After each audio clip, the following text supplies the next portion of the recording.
से, जिसकी वजह से दिल्ली वालों को परेशानी होती है। एग्जैक्ट नंबर क्या है छठ घाट का, जो दिल्ली सरकार हर साल तैयारी करती है, तो एग्जैक्ट नंबर क्या है और वहाँ पर तैयारियाँ कब तक पूरी हो जाएंगी?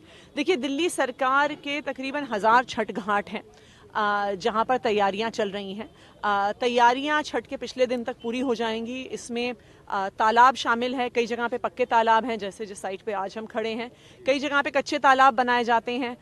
कई साइट्स ऐसी हैं जहाँ पे तालाब बन के तैयार हैं, लेकिन उनको खोद के छठ के समय तालाब के तौर पे रेडी किया जाता है। पानी का अरेंजमेंट होता है, सिक्योरिटी का अरेंजमेंट होता है, लाइट्स का अरेंजमेंट होता है, टेंट का पूरा अरेंजमेंट होता है।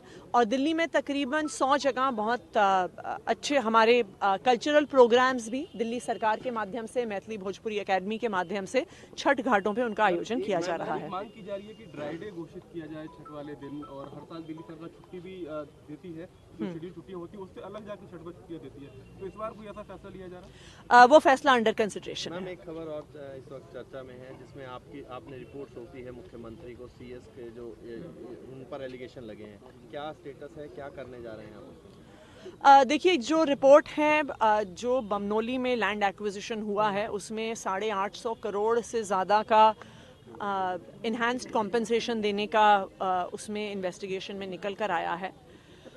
दिल्ली में आम आदमी पार्टी की सरकार, अरविंद केजरीवाल की सरकार, किसी भी प्रकार के भ्रष्टाचार के प्रति ज़ीरो टॉलरेंस रखती है। इसीलिए जैसे ही ये मैटर दिल्ली के मुख्यमंत्री अरविंद केजरीवाल जी के सामने आया, तो उन्होंने तुरंत ही उस पर इंक्वायरी ऑर्डर करी है। प्रिलिमिनरी इंक्वायरी रिपोर्ट भी सबमिट करी गई है। उसके आधार पर जिसने भी भ्रष्टाचार किया है उस पर ज़रूर एक्शन होगा, सख्त से सख्त कार्रवाई होगी। अश्विनी कुमार ने जो पीसी की थी, उनका एक सिंगल आईडी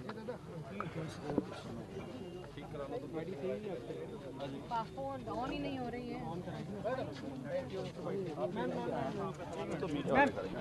एक सिंगल आईडी क्या हुआ है? ये सब चीजें गाड़ी में चेक करनी चाहिए आपको, क्या नहीं? आइए संजीव जी।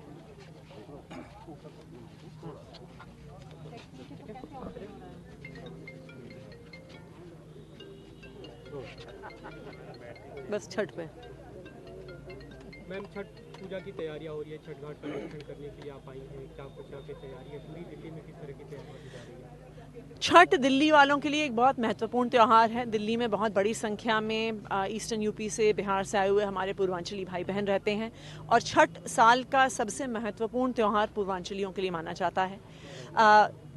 पूर्वांचली जो हमारे भाई बहन हैं वो दिल्ली को अपना घर माने, उसके लिए अरविंद केजरीवाल जी की सरकार ने 2015 से ही बहुत ही भव्य आयोजन किया है छठ का पूरी दिल्ली में।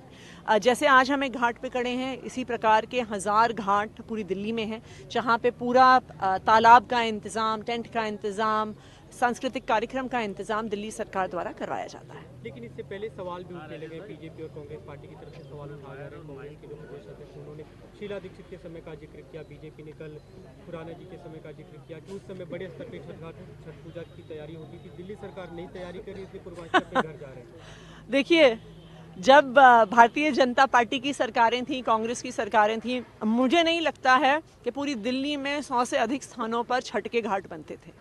लेकिन आज पूरी दिल्ली में 1000 से ज़्यादा छठ घाट हैं। दिल्ली में हर कॉलोनी में, हर मोहल्ले में, जहाँ पर भी लोग छठ पूजा करना चाहते हैं, छठ का घाट हम उनके द्वार तक लेके गए हैं। ये अरविंद केजरीवाल जी की सरकार ने किया है। मैं तो कांग्रेस और बीजेपी से ये सवाल पूछूंगी, आपकी सरकारें तो इतने और राज्यों में हैं, क्या करते हैं छठ का इंतज़ाम आप? गुजरात में, अगर दिल्ली के बाद कोई ऐसा राज्य है जहाँ पे सबसे ज़्यादा पूर्वांचलियों का माइग्रेशन हुआ है, वो गुजरात है। बताएं भारतीय जनता पार्टी की गुजरात सरकार, आज तक उन्होंने पूर्वांचली भाई बहनों के लिए गुजरात में कुछ किया है? यूपी की सरकार बताए कि वो क्या आयोजन करती है छठ के लिए। पूरे देश में अगर एक सरकार है जो छठ का इतने भव्य तरीके से आयोजन करती है, तो वो अरविंद केजरीवाल जी की दिल्ली सरकार है। यमुना फोमिंग को लेकर सवाल उठ रहे हैं, क्योंकि अब 2-3 दिन बाद छठ का कार्यक्रम है। कालिंदी कुंज घाट, यमुना घाट तक पे भी फोमिंग दिख रही है, जहरीला जहाज दिख रहा है, उसे दूर करने के लिए क्या कुछ कोशिश हो रही है? उसको दूर करने के लिए दिल्ली जल बोर्ड द्वारा वहाँ पे जो फूड ग्रेड केमिकल्स हैं, जो एंजाइम्स हैं, उनका छिड़काव हो रहा है। छिड़काव शुरू हो गया है, कई सारी नावों में, 10 नावों में छिड़काव करने वाली टीम्स ने अपना काम कल रात से ही शुरू कर दिया है। आने वाले 2 दिन में वो फोम पूरी तरह से ख़त्म हो जाएगा। लेकिन मैं उत्तर प्रदेश की सरकार से भी आग्रह करूंगी कि जो ये सारा फोम आता है ये यूपी इरिगेशन के बराज से, वहाँ पर कालिंदी कुंज से आता है। तो अभी तो छठ के समय हम ज़रूर उसका अरेंजमेंट करेंगे कि दिल्ली वालों को कोई परेशानी ना हो, लेकिन मेरा यूपी की इरिगेशन से भी, यूपी की सरकार से भी आग्रह है कि वो अपना प्रदूषित पानी दिल्ली